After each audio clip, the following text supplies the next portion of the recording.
second. Okay, here's the deal. We're going to have two things. We're going to have a 58-minute silent movie taken by Mani during Darshan.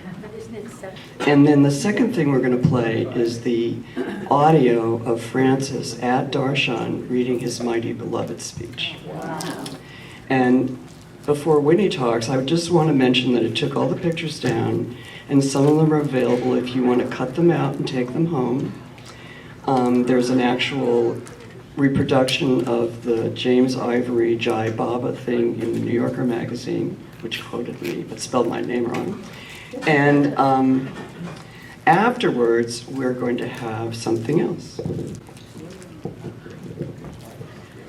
I'm going to say very little, but I want to thank Anne especially for all the hard work you've done.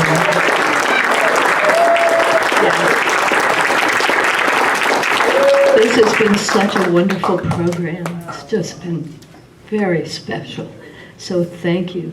I also want to thank the Circle of Friends for all the organization and everything that you all have contributed to make this such a special event. Okay. Is there anybody who has just a few words? We don't have really any time, but just a few words for those of you who did not attend the Darshan to say a word about this weekend. I've been dying to say this, so thank you for the opportunity.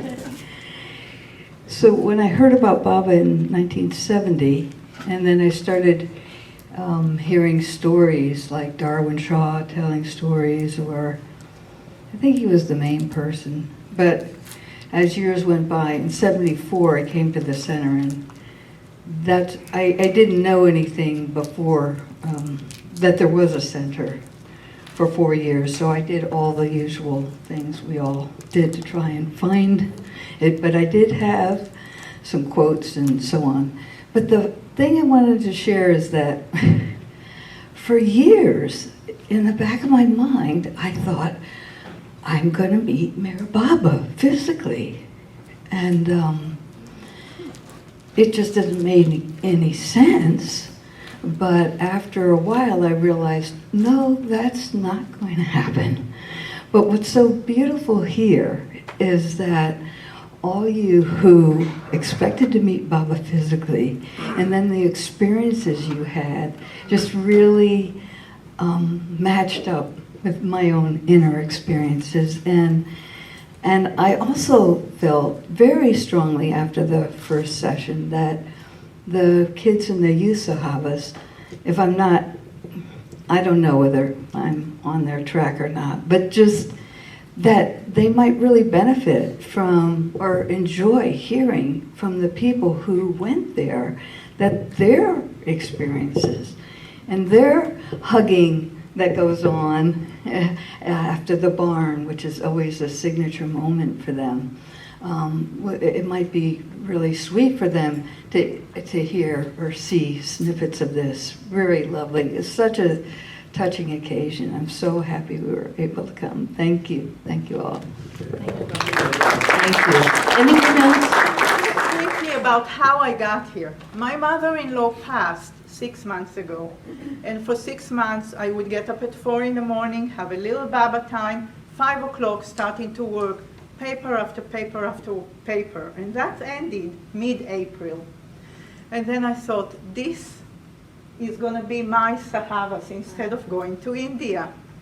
It started the day before, and what happens usually when I go to India, or many times, I have an art exhibit. I go, I put my art up, I go on the plane, have a lot of allergies, problems with dogs and whatnot, have my darshan with Baba, come back home, take the pictures down. So a day before this started, we went and put 2 pictures in a gallery. I don't usually do it.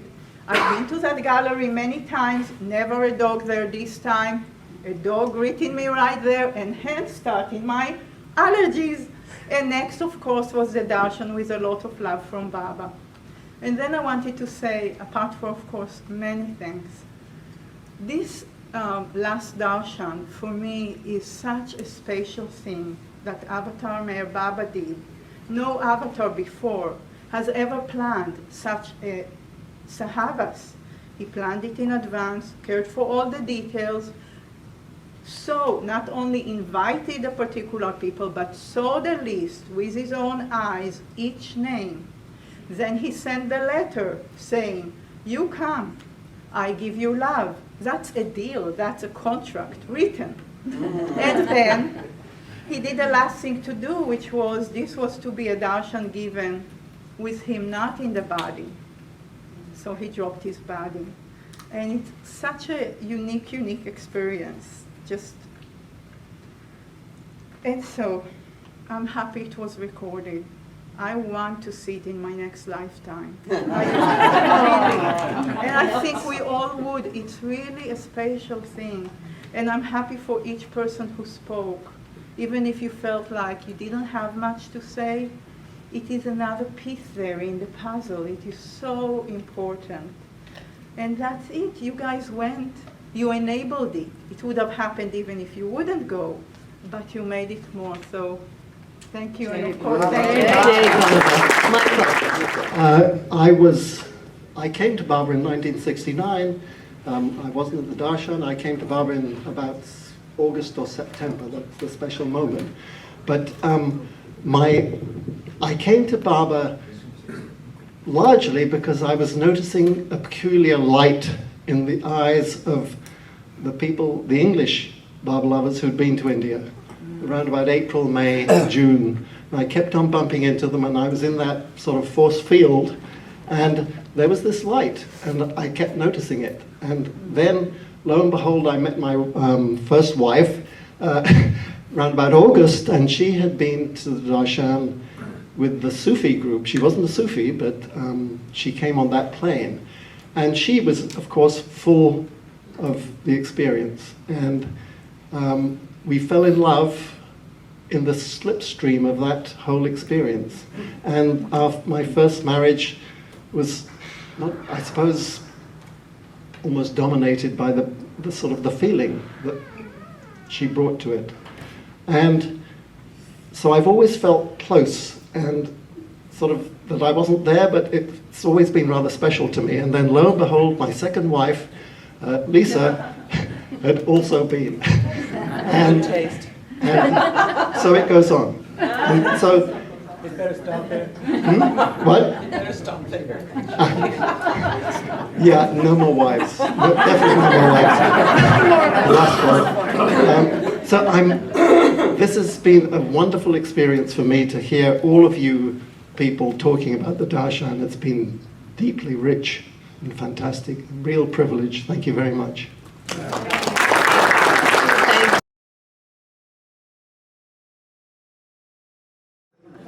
What you're going to hear is a tape that the center has of Francis Brabazon giving his mighty beloved speech at Darshan. I'm not sure which of the three, but it's the most telling moment for me of one of the bowing down to his chairs there. But this speech was really my favorite moment. So there we go. Jai Baba.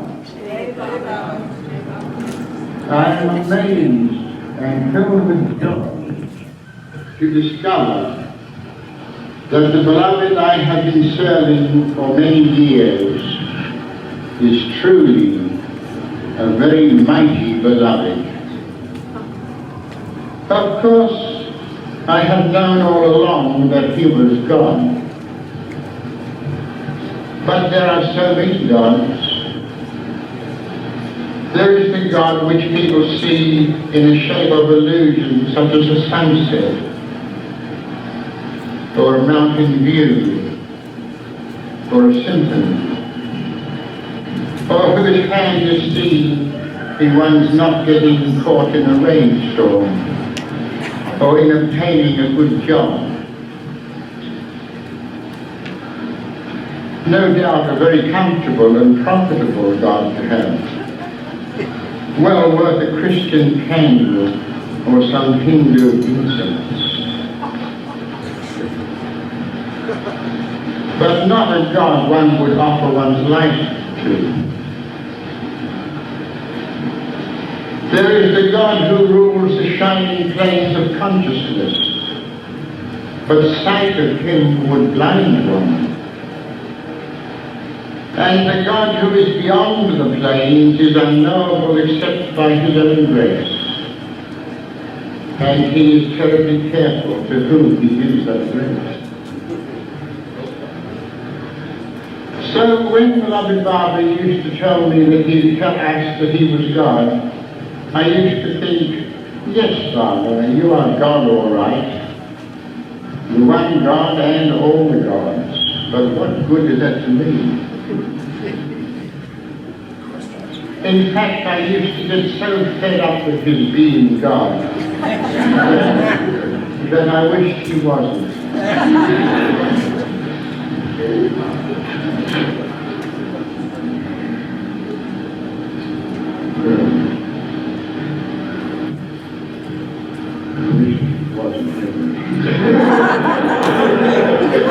We lost the line.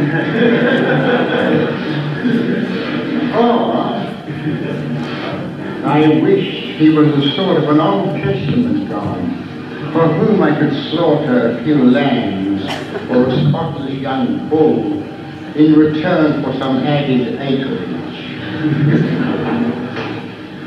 I got so tired of his being so much God that I wrote a song about it and sang it to him. It goes something like, if only you were a bit less God, a bit more man, I wouldn't feel so much like someone upside down in a garbage can.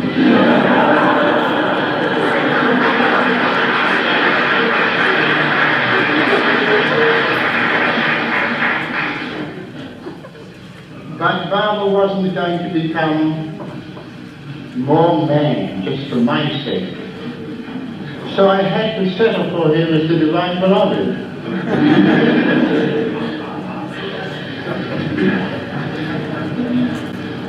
One whom I could serve sometimes instead of thinking about myself all the time.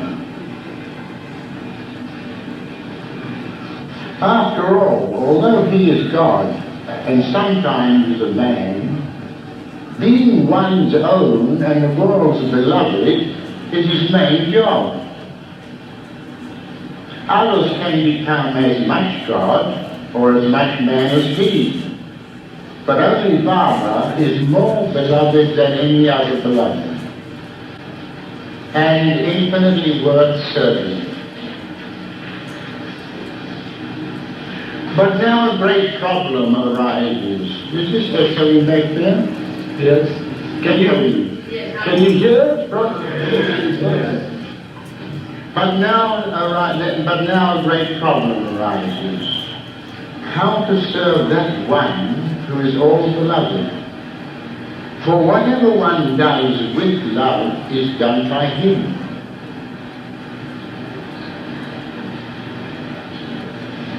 All that is done for the beloved is done by the beloved. And so one arrives at the painful conclusion that the beloved alone exists, which means that oneself doesn't. And that's a hell of a predicament to find oneself in, for one is still there. The only solution I found was to accept the position, you alone are and I am not, but we are both here. And having arrived at this acceptance, Baba now taught me a poetical form capable of expressing all the shades of the impossible relationships of the lover and the beloved.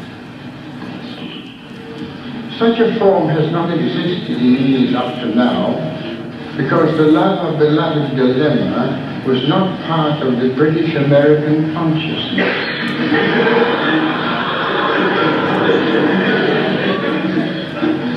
And of course, beloved Baba, being the author of this new form, was, or seemed to be, delighted with my exercises in it.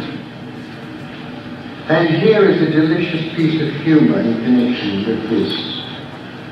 There was a period when he would have me read a new poem to him 3 times every morning. Do you know why 3 times?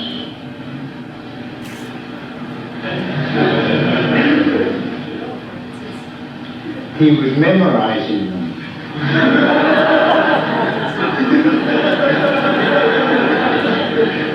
Well, that's what he said.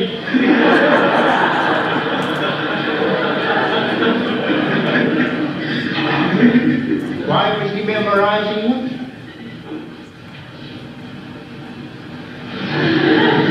So that he could quote them next time he comes back and says,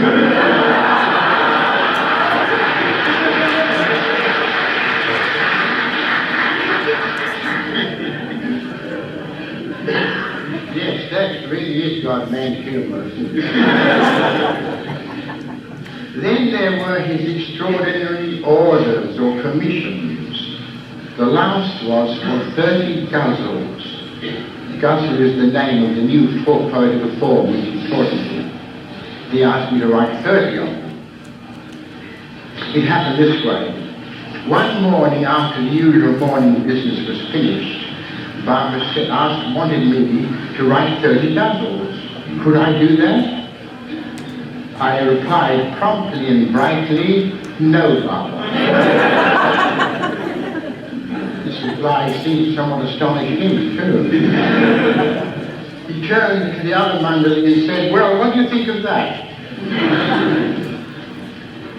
I asked this fellow to write 30 guzzles, and he says, no, Barbara. Then Barbara turned questioningly back to me. I said, or rather I groaned, I don't know whether I can write 1 guzzle and you ask for 30. I don't think there are any more in my head. Then he says sympathetically and persuasively, try. And I will help you. So it was back to the stone quarry again to cut and build 30 more little poem houses, each one a bit different, for the beloved loves variety.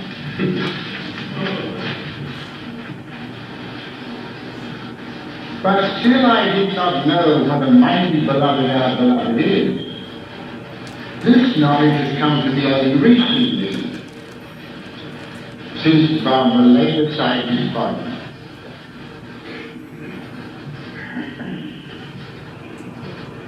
Now, the beloved would not be the beloved if he didn't have 1,000 whims and moods.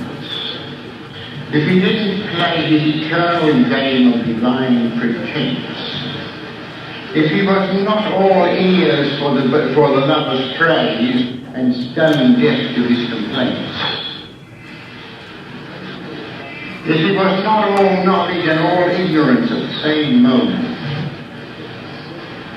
He would not be the beloved if he did not decorate the walls of his wine shop with pretty pictures, such as all the religions being drawn together as beads on one string, and 700 years of peace. And then invite the lover to cross deserts of dryness and oceans of tears to receive the wine of his kiss. And when the lover at last staggers in at the door, the beloved spends the whole time showing him the pictures and expecting his interest and admiration. What a beloved our beloved is. What a beloved we have chosen to serve. What is it to the thirst-crazed lover if a lot of glass beads are strung on one string? Will that make them turn into diamonds? What if there is 700 years of peace? Will not war again follow? He would not be the beloved if he did not tell the lover to stand up and sit down at the same time, to become footless and walk, to become headless and think, to exert himself to the utmost and leave everything to him. Though it is not the time yet for us to know the wine of his kiss on our lips, we have received the kiss of his word in our hearts. If it were not so, how could all you dear ones who have never seen him in his man form be here now?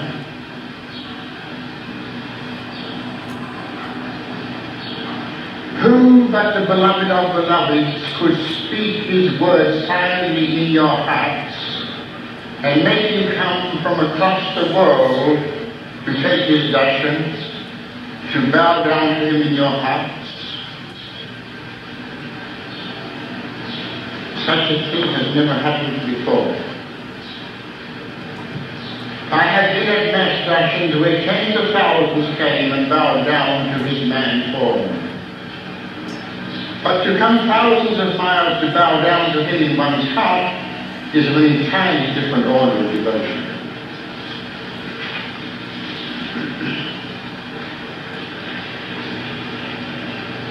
Why has beloved Baba given you people this extraordinary privilege?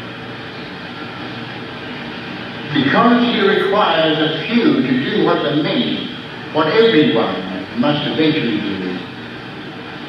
Journey across the wall of illusion to take Darshan of him in their hearts. What a beloved is our beloved. What a mighty beloved. The word which he has spoken in your hearts, which will be spoken in every heart in the world, will lead you by the hand and drive you with whips to the door of your beloved, to the wine shop of your master, where it will become your own pure song of praise, and will cause the beloved wine master to open the door and bring you in and pour for you a glass of the wine of self-forgetfulness and beloved alone remembrance. The very word with which he knocked on the doors of your hearts and aroused you to set your feet on this path to him, that same word will knock on his door and make him open it to you himself. I bow down to this mighty one in each of you.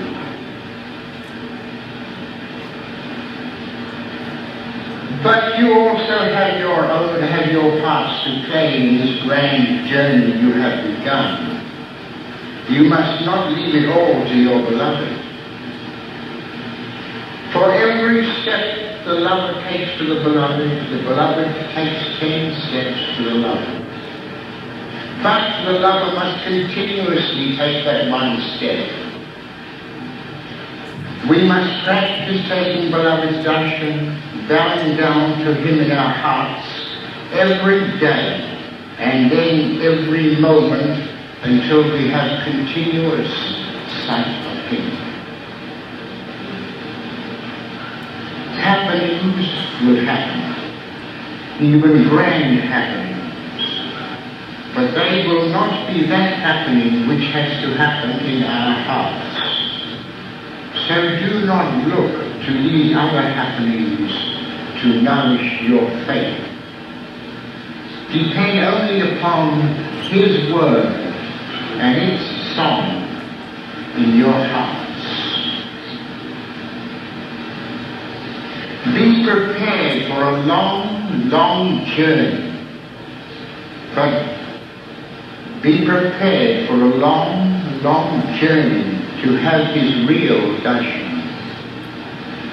But it may only take a mere 700 years to reach his door, to bow down to him for the last time and to merge in Him forever. Jai Baba, the victory is his.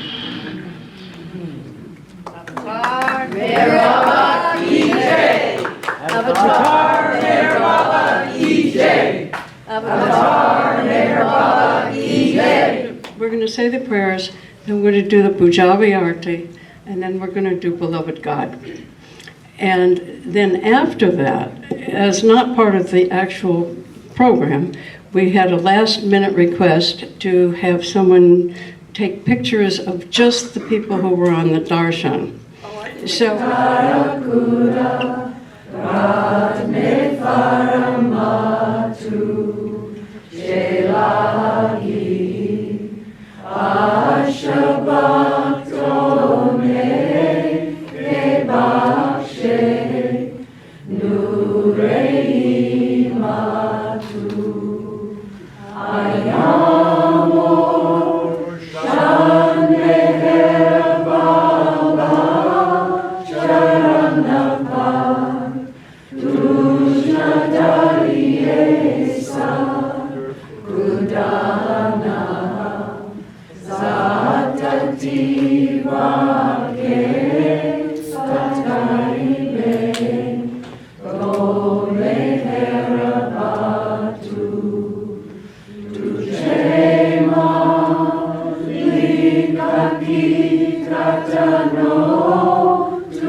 Okay. Now the next, wait. John Gunn, you need to stand on something. Okay, now, here's the other one. 2, 3, open.